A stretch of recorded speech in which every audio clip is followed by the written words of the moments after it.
حضرت زید بن حارثہ رسول اللہ کے غلام تھے، نبی پاک کے گھر میں جھاڑو دیتے تھے، برتن مانجتے تھے۔ یہ بچپن میں اپنے قبیلے سے گم ہو گئے تھے، کسی نے اغوا کر کے لا کر کے بیچ دیا تھا، گم ہو گئے تھے، حضور کی بارگاہ عالی مرتبت میں لائے گئے۔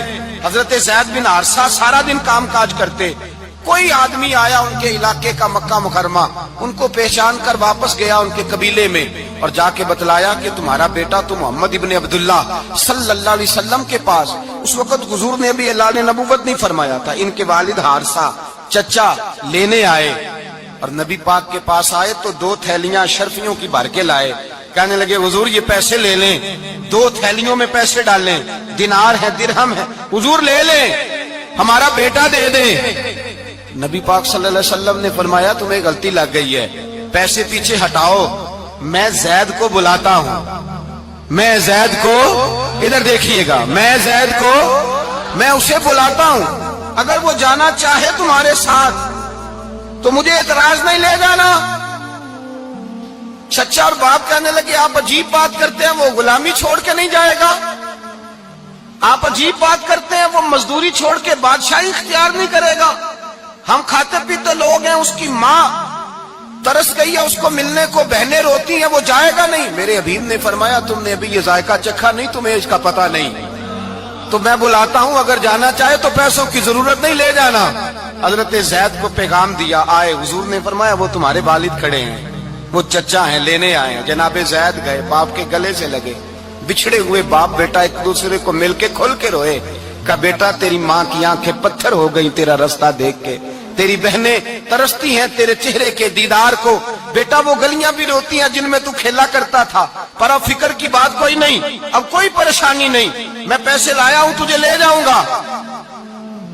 نبی پاک صلی اللہ علیہ وسلم نے دیکھا نا جب باپ بیٹے کی گفتگو ہو گئی، آنسو بہ گئے، بوجھ ہلکے ہو گئے، تو میرے قریب نے فرمایا زید اگر تم چچا کے ساتھ والد کے ساتھ جانا چاہو تو میری طرف سے اجازت ہے، تم جا سکتے ہو۔ یہ لفظ کہے تو جناب زید دوڑ کے حضور کے قدموں میں آ کے بیٹھ گئے، حضور کے قدموں میں بیٹھ گئے، اور گویا فاضل بریلوی علیہ رحمہ نقشہ بیان کرتے ہیں، کہنے لگے تیرے قدموں میں رہوں غیر کی ٹھوکر پہ نہ ڈال، میں جھڑکیاں کھاؤں کہاں چھوڑ کے صدقہ تیرا، اور تیرے قدموں میں جو ہے غیر کا منہ کیا دیکھے، کون نظروں پہ چڑھے دیکھ کے تلوا تیرا۔ کہنے لگے حضور میں نے نہیں جانا، میں یہیں رہوں گا۔ چچا اور باپ نے دیکھا تو کہنے لگے بیٹا تو غلامی چھوڑ کے نہیں جائے گا، تو ملازمت چھوڑ کے بادشاہی میں نہیں جائے گا۔ تو آپ کے والد کو آپ فرمانے لگے ابا جی ذرا 2 گھڑیاں یہاں رہ کے تو دیکھیں، یہاں 2 گھڑیاں رہ کے تو دیکھیں۔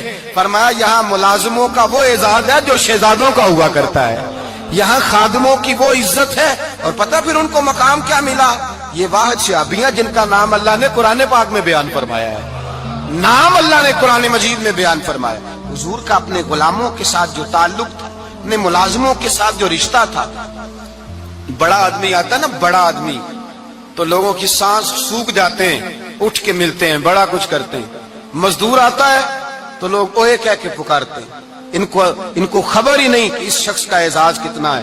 حضرت انس بن مالک رضی اللہ تعالیٰ عنہ فرماتے ہیں میں چھوٹا سا تھا، میری اماں مجھے حضور کے گھر چھوڑ گئی، میں نے 10 سال نوکری کی نبی پاک کی۔ کتنے سال بولیے؟ 12ویں دن لوگ کہتے ہیں بس بھائی ختم ہو گیا، اب فرینکنس ہو گئی ہے، اب جو مرضی تیرے ساتھ کریں گے۔ 10 سال نوکری کی میں نے، لیکن جناب انس فرماتے ہیں نبی پاک نے کبھی مجھے اف تک بھی نہیں کہا تھا، اف تک بھی نہیں کہا تھا، اف تک بھی۔ حضور نے بھیجا جاؤ فلاں آدمی کو بلا کر کے لاؤ۔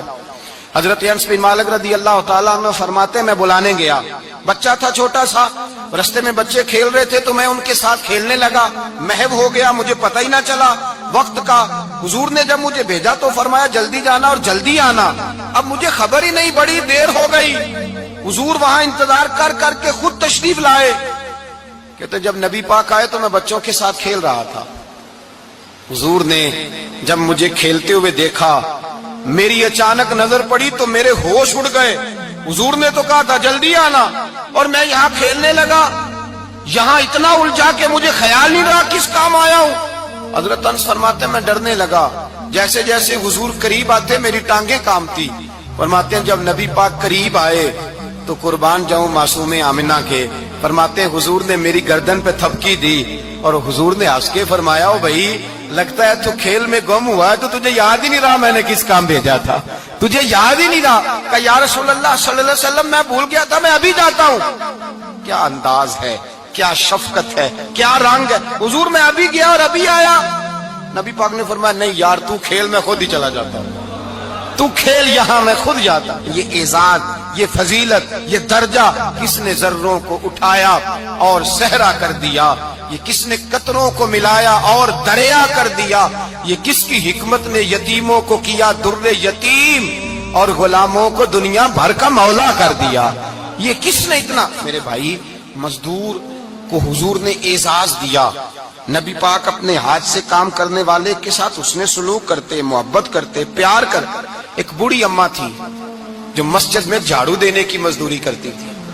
کیا کام کرتی تھی؟ دعا کریں اللہ ہم سب کو مسجد کی صفائی کی توفیق عطا فرمائے. بوڑھی اماں تھی, مسجد کی صفائی کرتی تھی, نوکری کرتی تھی, بیمار ہو گئی. بخاری شریف میں موجود ہے اللہ کے محبوب صلی اللہ علیہ وسلم روز تیمارداری کرنے جاتے. ایک وقت ایسا آیا کہ دن میں 2 مرتبہ حضور تیمارداری کرنے جاتے. ایک شام نبی پاک نے فرمایا اس کا انتقال ہو جائے تو مجھے اطلاع کرنا. صحابہ کہتے ہیں رات کے وقت ان کا انتقال ہوا, ٹھنڈ کا موسم تھا, ہم نے حضور کو تکلیف دینا مناسب نہ سمجھا, ہم نے دفن کر دیا. سویرے اللہ کے حبیب نے پوچھا تم نے مجھے اطلاع کیوں نہیں دی؟ حضور سردی بڑی تھی. کون جاتا ہے مزدوروں کے جنازوں میں, کون جاتا ہے مزدوروں کے جنازے میں؟ یہاں تو اب جنازے بھی سیاسی ہو گئے ہیں. اب تو کوئی بہت بڑا امیر آدمی فوت ہو جائے تو وہاں رش ہوتا ہے, وہاں رش ہوتا ہے. غریبوں کا تو جنازہ بھی کوئی نہیں پڑتا. حضرت جناب سیدنا ابو ہریرہ رضی اللہ تعالیٰ عنہ فرماتے ہیں حضور نے فرمایا مجھے اطلاع کیوں نہیں دی؟ تمہیں اس کے اعزاز کا نہیں پتا؟ وہ مزدور تھی, مسجد میں جھاڑو دیتی تھی, تم نے خبر ہی نہیں دی. حضور وصال ہو گیا, فرمایا چلو مجھے بتاؤ قبر کہاں ہے.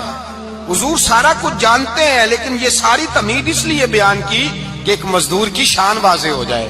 فرمایا بتاؤ قبر کہاں ہے. صحابہ کہتے ہیں ہم قبر پہ لے گئے تو میرے نبی نے فرمایا صفے بناؤ میں دوبارہ جنازہ پڑھاؤں گا. میں دوبارہ جنازہ نہیں ہو سکتا. اس وقت ہو سکتا ہے جب وارث نے نہ پڑھاؤ, پھر دوسرا جنازہ جائز ہے. وارث نہ پڑھے تو اس سے پہلے 20 جنازے بھی ہو جائیں تو جب وارث پڑھ لے پھر دوسرا جنازہ نہیں ہو سکتا. حضور نے دوسرا جنازہ اس لیے پڑھا ہے کہ حضور اپنی ساری امت کے وارث ہیں, نبی پاک ساری امت کے وارث ہیں. فرمایا پر بناؤ صفے میں جنازہ پڑھاتا ہوں. مزدور کو اعزاز دیا, پیار کیا.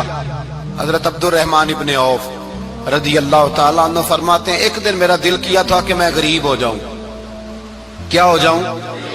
آپ اپنے لیے دعا نہ کریں لیکن حضرت عبد الرحمن ابن عوف کے الفاظ تو دہرائیں. وہ کیا کہہ رہے ہیں کہ میرا دل کرتا تھا میں اللہ. ایک دن میرا, بڑے امیر آدمی تھے نا, صحابہ میں سب سے زیادہ امیر, فرمانے لگے ایک دن میرا دل کیا میں غریب ہو جاؤں, غربت پسند کر لوں. اصل میں غریب کو اپنی شان کا نہیں نہ پتا. اسے جس دن پتا چل گیا کہ میں غریب کی عظمت کتنی ہے, غریب ہر وقت اپنے آپ کو کوستا ہی رہتا ہے. اور میں اکثر کہتا ہوں کہ یہ بڑے کا قصور نہیں کہ اس نے تجھے چھوٹا جانا ہے, یہ تیرا قصور ہے. تو احساس کمتری میں کیوں مبتلا ہوا؟